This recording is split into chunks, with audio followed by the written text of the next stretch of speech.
राजस्थान के लिए करीब 5500 करोड़ की परियोजनाओं की सौगात लेकर प्रधानमंत्री मोदी सूबे के दौरे पे पहुंचे हैं। प्रधानमंत्री मोदी सबसे पहले नाथ द्वारा पहुंचे और रोड शो करते हुए श्रीनाथ जी के मंदिर गए और वहां विधिवत दर्शन पूजन किए। मोदी जब श्रीनाथ जी के मंदिर जा रहे थे तो रास्ते में लोगों ने पुष्प वर्षा कर उनका स्वागत सत्कार भी किया।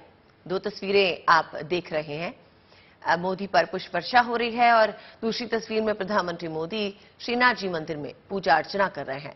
मंदिर में उन्होंने श्रीनाथ बालाजी के दर्शन किए और मंदिर के पुजारियों से भी मुलाकात की।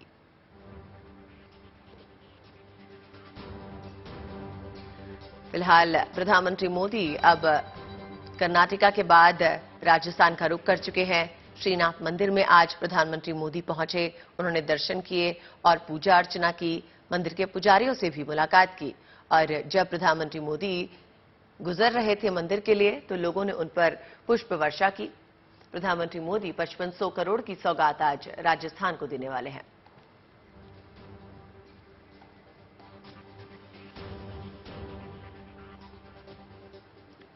राजस्थान के दौरे पर आए प्रधानमंत्री नरेंद्र मोदी ने सूबे को करीब 5500 करोड़ की परियोजनाओं की सौगात देने जा रहे हैं।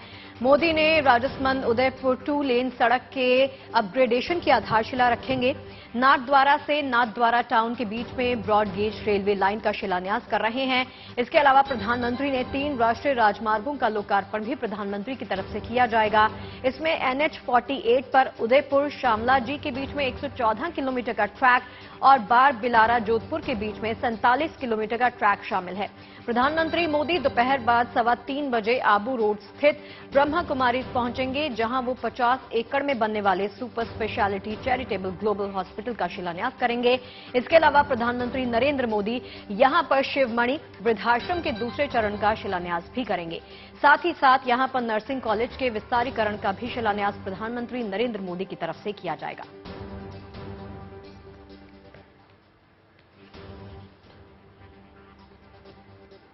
तो तस्वीरें आप देख सकते हैं, प्रधानमंत्री नरेंद्र मोदी आज राजस्थान के दौरे पर हैं। आपको बता दें कि प्रधानमंत्री नरेंद्र मोदी की राजस्थान में तीसरी रैली होने वाली है, जहां पर इस साल के अंत में विधानसभा चुनाव भी होने वाले हैं। तो इस लिहाज से प्रधानमंत्री की ये रैली बेहद अहम हो जाती है। प्रधानमंत्री यहां पर पहुंचे, सबसे पहले मंदिर में जाकर उन्होंने पूजा अर्चना की। उसके बाद ये रैली करते हुए प्रधानमंत्री का काफिला जैसे ही आगे बढ़ा, प्रधानमंत्री पर पुष्प वर्षा भी की गई।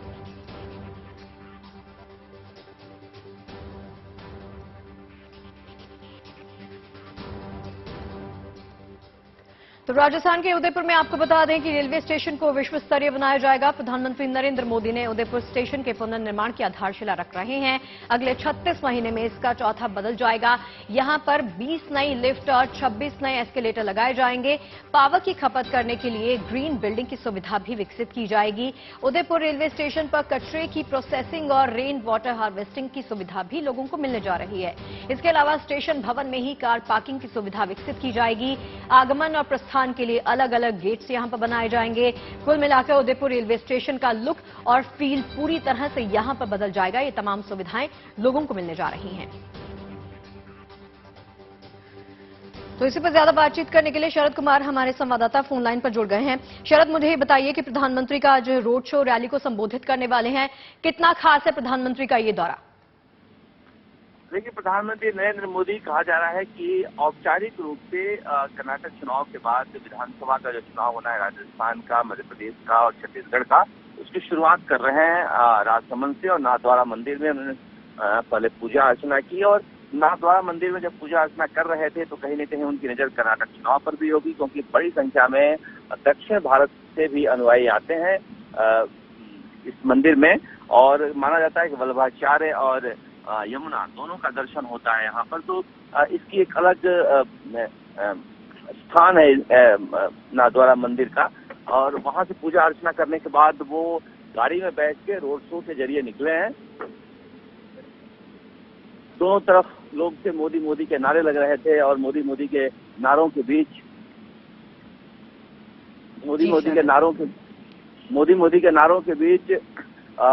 वहां से नरेंद्र मोदी गुजर रहे थे।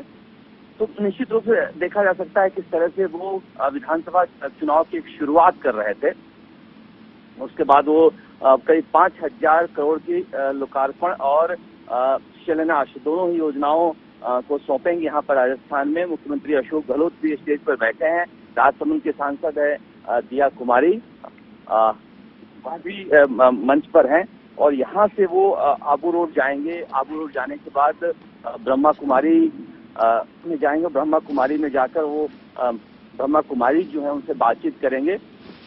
वहां से निकल के वो आबू रोड जाएंगे। आबू रोड में सभा को संबोधित करेंगे। वो आदिवासी बेल्ट है। कहा जा रहा है कि पिछली बार जब गुजरात चुनाव के समय वो आए थे तो रात हो गई थी और 10 बज जाने के बाद वो लाउड स्पीकर का प्रयोग नहीं कर पाए थे, तो उन्होंने वादा किया था कि मैं दोबारा आऊंगा। उस वादे को निभाने के लिए इनका प्रोग्राम बना। पहले 12 मई का प्रोग्राम था, लेकिन उसके बाद 2 दिन पहले कर लिया गया 10 मई का। बहुत सारे लोगों का ऐसा मानना है कि प्रधानमंत्री नरेंद्र मोदी जब भी कोई देश के किसी हिस्से में चुनाव होता है तो कम से कम वोटिंग के दिन वो मंदिर जरूर जाते हैं, रैली जरूर करते हैं। तो उस राज्य में तो आचार संहिता लगी होती है, दूसरे राज्य में वो अपना जलवा बिखेरते हैं। तो यहाँ पर 2 सभाएं हैं। एक विकास कार्य की सभा है जिसमें मुख्यमंत्री अशोक गहलोत हिस्सा ले रहे हैं और दूसरा आदिवासियों के बीच की सभा। ये पूरा स्ट्रॉन्ग होल्ड है बीजेपी का। बीजेपी ने सबसे अच्छा प्रदर्शन इसी इलाके में किया था। जी शरद, बहुत बहुत शुक्रिया हमारे साथ ये जानकारी शेयर करने के लिए। तो बेहद ही अहम दौरा है प्रधानमंत्री का ये राजस्थान का। अब रुक करते हैं अगली खबर का। आर्टिफिशियल इंटेलिजेंस आज हमारी रोजमर्रा की जिंदगी का अहम हिस्सा बन चुका है। कलाई पर स्मार्ट वॉच हो या घर में रखे एलेक्सा जैसे डिवाइसेस, आज की जिंदगी इन आधुनिक डिवाइस के बिना अधूरी सी लगती है। आर्टिफिशियल इंटेलिजेंस के इसी बढ़ते स्कोप को देखते हुए मुंबई में देश की पहली आर्टिफिशियल इंटेलिजेंस यूनिवर्सिटी की शुरुआत हुई है। क्या खास है इस यूनिवर्सिटी में और कैसे ये यूनिवर्सिटी छात्रों का भविष्य संवारेगी, देखते हैं इस रिपोर्ट में।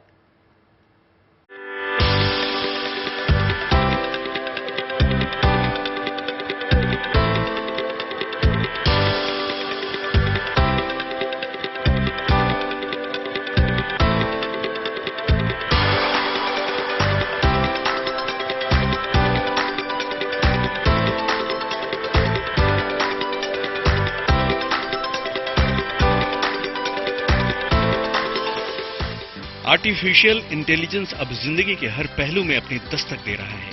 आधुनिक तकनीक का ये वो करिश्मा है जो नामुमकिन को भी मुमकिन करने की काबिलियत रखता है। कंप्यूटर और इंसानी दिमाग ने मिलकर आर्टिफिशियल इंटेलिजेंस को इतना शक्तिशाली बना दिया है कि अब ये रोजमर्रा की जिंदगी का अहम हिस्सा बन गया है। आर्टिफिशियल इंटेलिजेंस की डिमांड अब पूरी दुनिया में बढ़ रही है और इसी डिमांड को पूरा करने में अहम योगदान देगी मुंबई में बनी देश की पहली एआई यूनिवर्सिटी।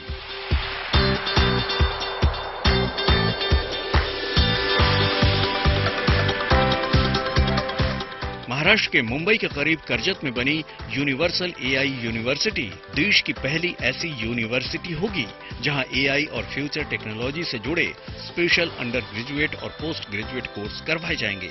1 अगस्त से यहां पढ़ाई शुरू हो रही है। देश में शिक्षा का स्तर लगातार बढ़ते जा रहा है और अब अगर आपको शिक्षा लेनी है तो एआई भी बहुत महत्वपूर्ण हिस्सा है। हम लगातार पिछले कुछ वर्षों से देख रहे हैं कि किस तरीके से टेक्नोलॉजी एक नॉर्मल व्यक्ति के इंसान का सबसे महत्वपूर्ण और अभिन्न हिस्सा बन चुकी है। मुंबई के कर्जत इलाके में अब एक यूनिवर्सिटी है जो देश की पहली यूनिवर्सिटी है जो एआई के माध्यम से आपको पढ़ाएगी और एआई में आपको अलग अलग कोर्स भी ऑफर करेगी। उसी यूनिवर्सिटी के क्लासरूम में हम मौजूद हैं जहां पर किस तरीके से एआई के माध्यम से जो है वो पढ़ाई लिखाई होगी। सबसे महत्वपूर्ण ये होगा कि आर्टिफिशियल इंटेलिजेंस की मदद से जो विद्यार्थी हैं उनके लिए कितना आसान होगा पढ़ाई लिखाई करना। जब अगर आप किसी क्लासरूम में बैठे हैं तो कितना आसान होगा टॉपिक्स को समझना और कितनी जल्दी आप उन सारी चीज़ों को सीखकर आगे बढ़ सकते हैं, वो एक बेहद महत्वपूर्ण हिस्सा होगा इस यूनिवर्सिटी का, इस कॉलेज का, जहां पर आपको एआई सिखाया जाएगा। फर्ज कीजिए कि अगर आप लखनऊ में हैं और आपको एक कंस्ट्रक्शन साइट का एक नया प्रोजेक्ट तैयार करना है और वो मुंबई में है, तब वर्चुअल रियलिटी जो है वो आपको इसमें मदद करेगी और आपका काम मिनटों में खत्म हो सकता है। इस यूनिवर्सिटी ने एआई के साथ साथ liberal arts, global affairs, diplomacy, sports science से जुड़े स्पेशल कोर्स भी डिजाइन किए हैं। जहां तक एआई की बात है तो ये यूनिवर्सिटी एआई में 2 कोर्स ऑफर कर रही है। एआई में स्पेसिफिकली 2 कोर्सेज ऑफर कर रहे हैं, BSc in AI and ML, artificial intelligence and machine learning, and BSc in business analytics. तो ये 2 हैं।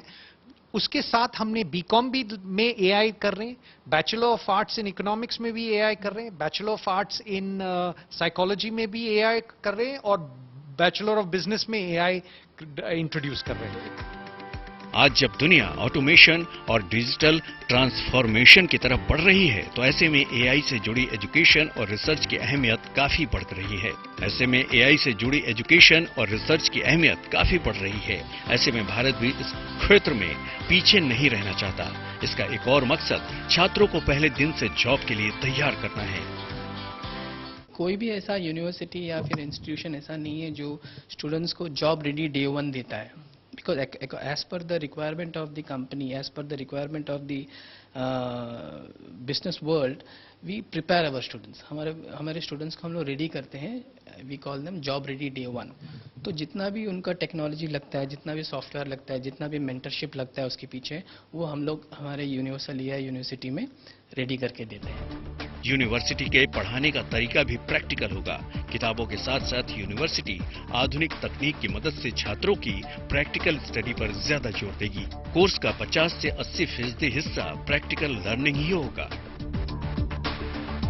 हम ये सोचते हैं कि इंडस्ट्री में जब बच्चे जाते हैं तो वो उसको असलियत करते हैं। हमने इंडस्ट्री से के साथ, क्योंकि हमारी पूरी टीम इंडस्ट्री से है, तो उन्होंने पूरा यहाँ पे ही वही एनवायरनमेंट बनाया। तो एक एग्जांपल है कि अगर आपको दुनिया के मार्केट्स में खेलना है, तो हम बच्चों को बोलते हैं आप $10 मिलियन लो, सारे 5 कॉन्टिनेंट में बॉन्ड मार्केट, स्टॉक मार्केट में खेलो। अच्छा, क्या होता है? आपको लॉस होता है कहां पे? किधर ना किधर। तब बच्चा बोलता है अरे मुझे लॉस हुआ। तब मैजिक ऑफ एजुकेशन निकलता है, क्यों, ये क्यों हुआ?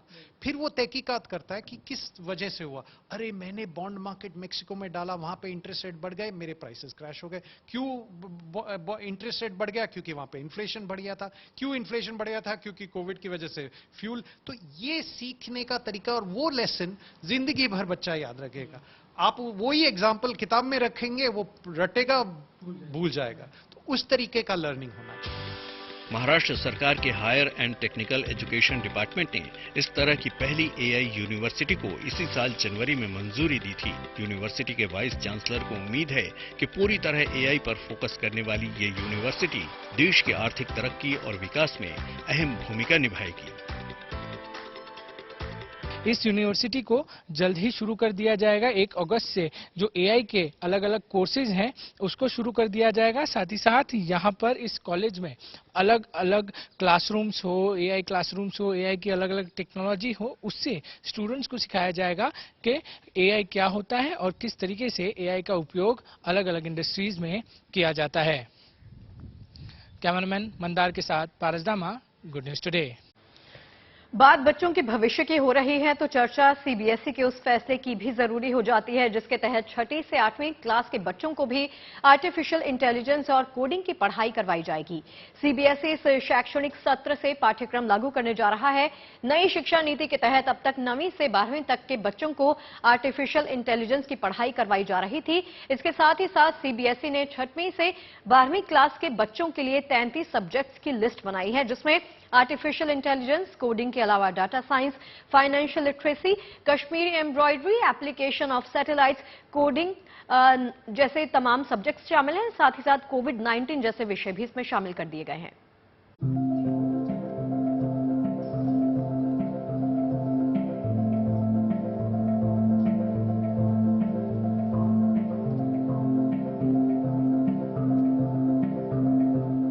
मैं 9th ग्रेड से एआई पढ़ रहा हूँ और इसके बेनिफिट्स मेरे को बहुत सारे अभी तक मिले हैं।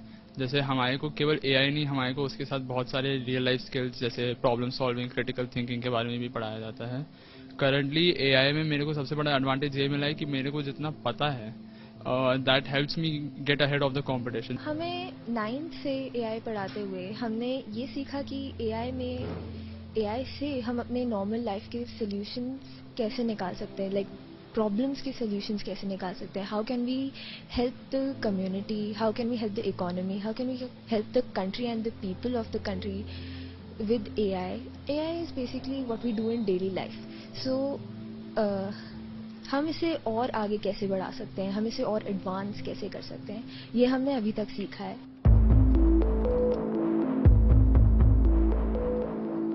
प्रसून, अमीशी और इन जैसे तमाम बच्चे आर्टिफिशियल इंटेलिजेंस कोर्स की पढ़ाई कर रहे हैं।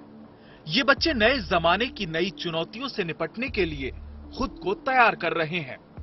रटंत पढ़ाई से अलग इसमें इन्हें खूब मजा भी आ रहा है। इन बच्चों ने 9वीं क्लास से आर्टिफिशियल इंटेलिजेंस कोर्स करना शुरू किया था, लेकिन अब सीबीएसई ने आर्टिफिशियल इंटेलिजेंस और कोडिंग को कोर्स में क्लास 6 से ही शामिल करने का फैसला किया है। इसी के तहत छात्रों में स्किल एजुकेशन को बढ़ावा देने इंटेलिजेंस को शामिल किया गया है। सीबीएसई के मुताबिक कक्षा 6 से 8वीं में ही कोडिंग और में पढ़ाया जाएगा। इसके साथ ही बोर्ड ने कोर्स में शामिल करने का फैसला किया है। की पढ़ाई न सिर्फ बच्चों को रास आ रही है, उनकी पूरी सोच को बदलने वाला सब्जेक्ट है। का फील ले लो, एंटरटेनमेंट का फील ले लो, वो कनेक्ट कर पाते। ब्यूटीफुली डिजाइन किया हुआ है कि उनको वो कॉन्सेप्ट समझ में आ रहा है, क्योंकि एआई एक स्टैंड अलोन सब्जेक्ट की तरह नहीं रहेगा, वो हर फील्ड में इंटीग्रेट हो रहा है। सो ये कॉन्सेप्ट उनको समझ में आके वो कल पूछते हैं, मैम हम अगर मान लो मैं फोटोग्राफर बनता हूँ, so how will I use AI. So जब ये रिसर्च करते हैं, प्रोजेक्ट्स करते हैं ना, उनको समझ में आता है वेयर एग्जैक्टली दिस स्टैंड, उस हिसाब से वो स्किल्स डेवलप कर लेते हैं, अपना soft skills plus technical skills. So that is the beauty of this particular subject that has been introduced today. मैं समझती हूँ कि इस पर्टिकुलर प्रोसेस से ये जो 50 मार्क्स का उनका असेसमेंट है, एक बहुत अच्छा बच्चों को इनिशिएटिव मिलता है रिसर्च करने का, समझने का कि जब भी कोई डेवलपर कोई ऐप वो यूज करते हैं तो उसके पीछे उस डेवलपर ने कितनी क्रिटिकल थिंकिंग को यूज किया होगा, कितना ज्यादा इन डेप्थ में एनालिसिस किया होगा, प्रॉस एंड कॉन्स देखे होंगे इस फीचर को ऐड किया जाए या ना किया जाए। तो उसका बहुत अच्छा बच्चों को एक ओवरव्यू मिलता है, जिसको फर्दर आगे लाइफ में एक और आइडिया मिलता है कि क्या हम इसी चीज में अपना करियर बनाना चाहते हैं कि नहीं। तो क्लैरिटी बहुत हो जाती है बच्चों को। सीबीएसई ने 33 वोकेशनल कोर्स की लिस्ट स्कूलों को भेजी है। इस लिस्ट में 6 से 12 तक के बच्चों के लिए कई वोकेशनल कोर्स बताए गए हैं, जिनमें artificial intelligence, coding, data science, financial literacy, Kashmiri embroidery, application of satellite और कोविड-19 जैसे विषय शामिल हैं। ये सभी कोर्स मॉड्यूल्स 12 से 15 घंटे की अवधि के बनाए गए हैं। बोर्ड की तरफ से स्कूलों को कहा गया है कि इन विषयों की 70% पढ़ाई प्रैक्टिकल लर्निंग होगी, जबकि 30% हिस्सा थ्योरी का होगा।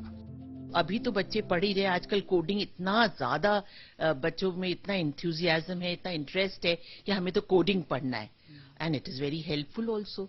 तो अब तो आगे का आप सोचे तो ये सारे जितने स्किल बेस्ड सब्जेक्ट्स सीबीएसई ने दिए हैं, उससे बच्चों के करियर पाथ को बहुत बहुत अच्छा होगा, उनका करियर पाथ।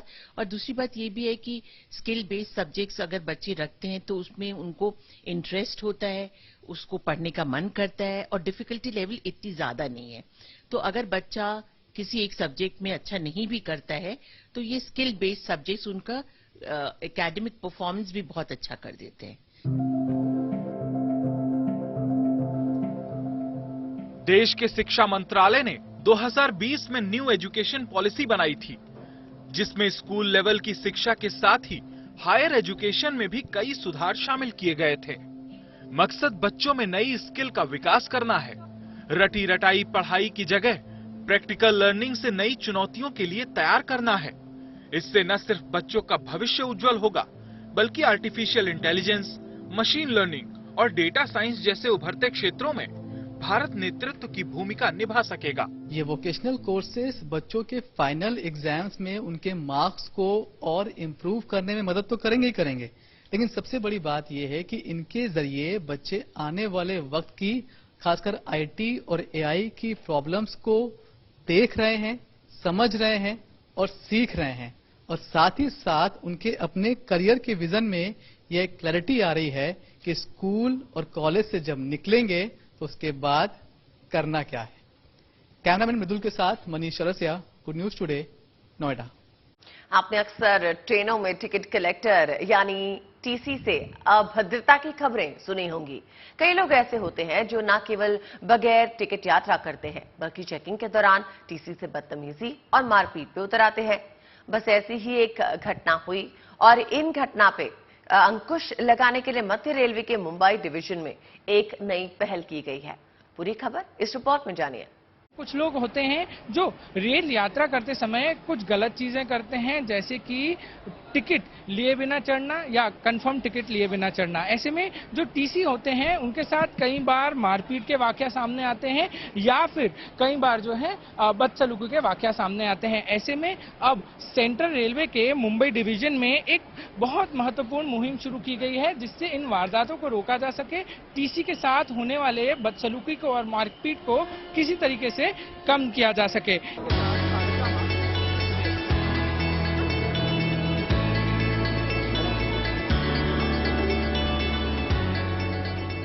जी हां, अब टिकट कलेक्टर यानी टीसी से बदतमीजी महंगी पड़ेगी।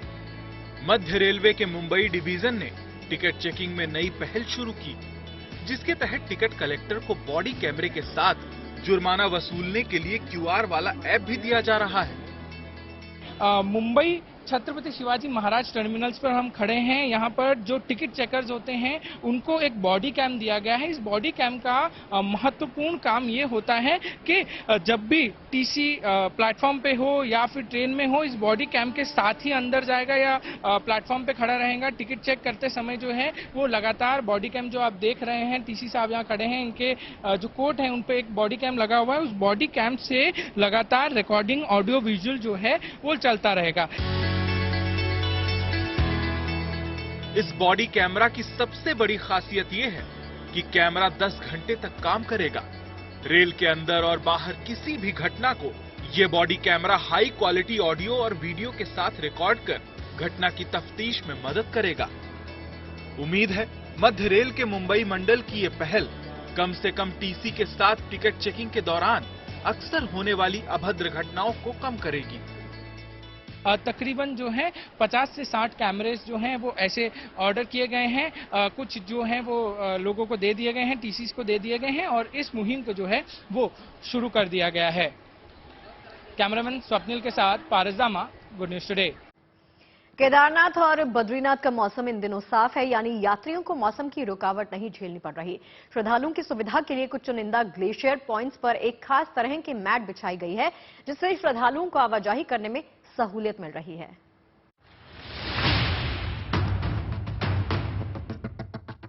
केदारनाथ धाम के यात्रा मार्ग की ये तस्वीरें भैरव गदेरा ग्लेशियर पॉइंट की हैं। दरअसल पिछले दिनों भैरव ग्लेशियर और हथनी ग्लेशियर टूटने से करीब 2 दिनों तक पैदल यात्रा प्रभावित रही। वहीं घोड़े खच्चरों की आवाजाही भी नहीं हो पाई। ऐसे बिगड़े हालात को सुधारने के लिए मजदूरों के साथ साथ यहां एसडीआरएफ, एनडीआरएफ और डीडीआरएफ के जवानों ने दिन रात एक कर दिया। पिछले सप्ताह 2 बार कुबेर और भैरव ग्लेशियर पे जो ग्लेशियर आया था उससे हमारी जो यात्रा उस पर व्यवधान भी हुआ था, परंतु काफी अधिक संख्या में मजदूर लोगों ने बहुत ही विकट परिस्थितियों में लगातार काम करके उस रास्ते को ठीक किया है। और हमारी जो फोर्सेज हैं, भले वो एनडीआरएफ हो, एसडीआरएफ हो, डीडीआरएफ हो, पुलिस विभाग हो, उन्होंने प्रत्येक यात्री को एक रास्ता पार कराने में दिन रात वहाँ पे खड़े रहकर काम किया है, जिसके लिए सराहनीय उन्होंने अपने कार्य किया है। और पीडब्ल्यूडी के द्वारा अभी भी रास्ते को और बेहतर करने के लिए कार्य जारी है और घोड़े की जो मूवमेंट था वो केदारनाथ तक सुचारू किया जा चुका है, जिससे कि माल आदि जो या व्यवसायियों का है या केदारनाथ पुनर्निर्माण का है उसका भी आवागमन शुरू हो चुका है। केदारनाथ आने वाले श्रद्धालुओं के लिए रास्ते पर खास तरह की चटाइयां भी बिछाई गई हैं। तस्वीरों में इन चटाइयों से होकर श्रद्धालु आपको गुजरते भी दिखाई दे जाएंगे। दरअसल इन स्पेशल चटाइयों को लगाने से रास्तों पर फिसलन का खतरा कम रहता है, मगर बाबा केदार के दर तक पहुंचने के दौरान पल पल बदलता मौसम चिंता का सबब बना हुआ है। भारी बारिश, बर्फबारी होने से बोल्डर यानी बड़े बड़े पत्थर भी गिर रहे हैं, जिससे हादसे का खतरा बना रहता है। मगर इन्हीं सारी दिक्कतों से श्रद्धालुओं को बचाने के लिए राहत बचाव में लगाए गए जवान किसी भी हालात से निपटने के लिए तैयार हैं और इन्हीं की बदौलत मौसम की बेरुखी के बावजूद आस्था भारी पड़ती दिख रही है और श्रद्धालुओं का जोश भी हाई है।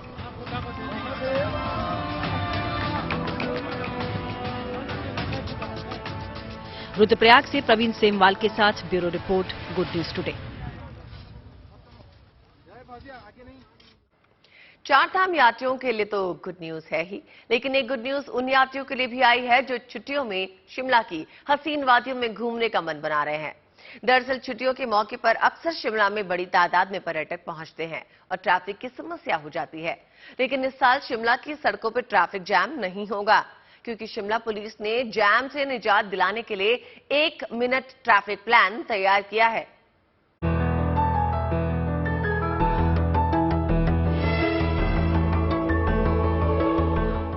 हिमाचल प्रदेश की राजधानी शिमला, जहां सैलानियों की आवाजाही साल भर बनी ही रहती है, लेकिन यहां ट्रैफिक प्रबंधन एक बड़ी चुनौती रहा है, जो स्थानीय लोगों के लिए भी सिरदर्द से कम नहीं।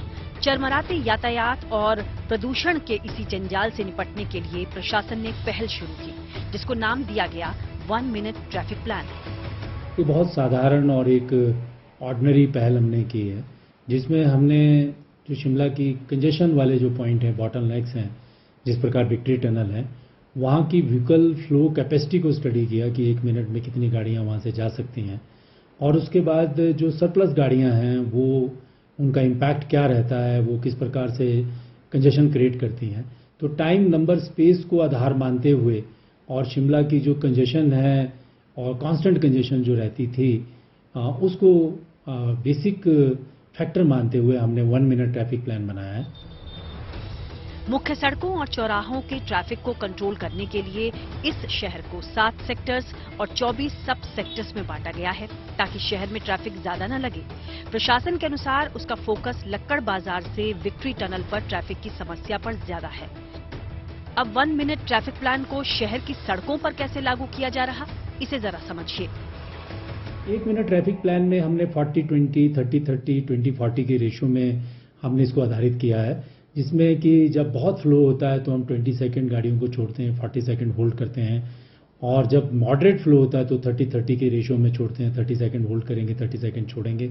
और अगर बहुत ही ज़्यादा फ्लो हो जाता है गाड़ियों का तो उस समय फिर हम इसको रिवर्स कर देते हैं, 20 सेकंड होल्ड करते हैं और 40 सेकंड छोड़ते हैं। दरअसल प्रशासन का मानना है कि इस पहल को लागू करने से यातायात व्यवस्था में सुधार हुआ है और साथ ही यात्रियों का कीमती समय भी बच रहा। जब हम प्लान को लागू करते हैं तो लोगों का समय बच रहा है। जिस दिन हम प्लान को लागू नहीं करते रहे उस दिन लोगों का समय जो है वो यथावत जैसे पहले होता था 90 मिनट या उससे ज़्यादा समय लोगों का लगता था। और बहुत से लोगों का हम इंटरव्यू भी कर रहे हैं, बसों में पैसेंजर्स का, टैक्सी वालों का, जो रोड पे रोज चलते हैं, रोड यूजर चल रहे हैं। तो हमें अभी बहुत सकारात्मक उनके रिस्पॉन्सेज मिल रहे हैं और उससे एक अच्छी आशा जगी है कि शिमला जो हमारी क्वीन ऑफ हिल्स है उस जगह पे हम टूरिस्ट और बाकी सभी सिटीजन्स के बीच में अच्छा सामंजस्य स्थापित करने में कामयाब होंगे। शिमला की ट्रैफिक व्यवस्था को सुधारने और लोगों का वक्त बचाने के मकसद से 1 मिनट ट्रैफिक प्लान अमल में लाया गया। उम्मीद है प्रशासन की ये 1 मिनट ट्रैफिक प्लान वाली कोशिश शिमला के लोगों को इस दिक्कत से निजात तो दिलाएगी ही, साथ ही शहर में गाड़ियों की वजह से होने वाले प्रदूषण से भी कई हद तक राहत देगी। शिमला से विकास शर्मा के साथ bureau report, good news today. बात कर लेते हैं गुजरात के तापी जिले में वन विभाग की एक पहल पर एक रेस्टोरेंट चलाया जा रहा है, जिसका स्वाद लेने के लिए दूर दूर से लोग यहां पर आ रहे हैं। बिल्कुल देसी और पारंपरिक अंदाज में यहां व्यंजन बनाए जाते हैं और बनाने वाले भी लोग देसी ही हैं। बड़े ही जतन से लोगों को पारंपरिक भोजन परोसते भी हैं, जो लोगों को खासा रास खिला रहा है।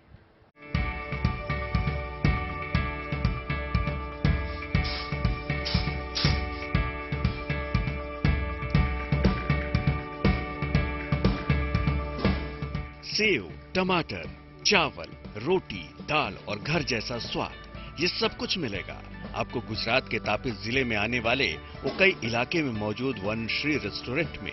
यहाँ बनने वाले खाने की तुलना किसी दूसरे रेस्टोरेंट से नहीं की जा सकती, ऐसा यहाँ आकर खाना खाने वाले मानते हैं।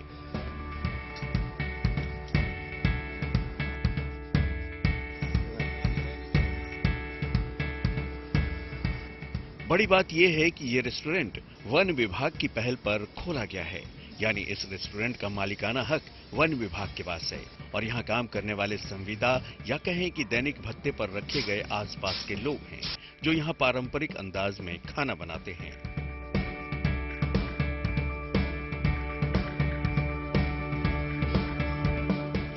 यहाँ बाकायदा लकड़ियों के चूल्हे पर हर चीज पकाई जाती है। साफ सफाई और घर जैसे खाने के लिए मेहनत भी घर की महिलाओं की तरह यहाँ की जाती है। शुद्ध गुजराती स्वाद में ढले इस खाने की वैरायटी और क्वालिटी ने लोगों को इसका मुरीद बना दिया है। उससे अच्छा खाना मिलता है, 2 टाइम हमको खाना मिल जाता है और उसके अंदर इतना तेजाना जैसा इतना रहता नहीं, नॉर्मल खाना मिलता है गुजराती डिश, और साथ में दूसरा ज्वार और वो मक्का का रोटी भी मिल जाता है।